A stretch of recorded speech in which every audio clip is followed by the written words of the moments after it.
Beltepa palma domlardan 50 kvadratli xonadonimizda sotiladi. Hop, kiraverishda katta hol bo'ladi. Mana spanli naborlari ham tayyor. Shkopi, o'zini divani. Bu yerga bitta narsa qolibdi. Shunda devordan oyna chiqarib, pamitdan bitta shunda shkop chiqarsanglar, hamma narsasi tayyor bo'ladi.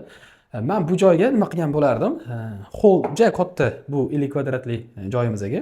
Oyoq kiyim turadigan bitta garderob yasattirgan bo'lardim. Как раз o'shani joyi qolgan o'zi. Sanuzel umumiy bo'ladi. Sanuzel ham kichkina bo'lib qolmagan, kattagina qilib qilingan, kafelardan chiqarilgan. Bu kuxnyasi bo'ladi, oshxonasi bo'ladi. Mana naborlari ham tayyor qilib yig'dirib qo'yilgan. Bu xolodilnikni, bu kirmoshinaning joyi.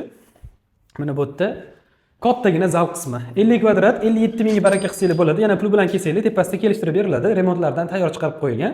Beltepa palma domlari toshmay postda shunday radida joylashgan. Kvartiramiz 4-etajda. Mana podezlarni ham ko'rayotgan bo'lsangiz, katta qilib qilingan. Podezlari ham bitirilgan. Yaxshi tomonlardan bittasi bu yangi dom, yangi qurilgan zdaniya, remontlardan chiqarilgan. Remont qilaman deb boshlarni ortib yurmaysizlar. Kvartiramiz yoqqan bo'lsa, videoga bitta like bosib qo'yinglar. Aniq lokatsiyasi va rasmlari Telegram kanalimda bo'ladi.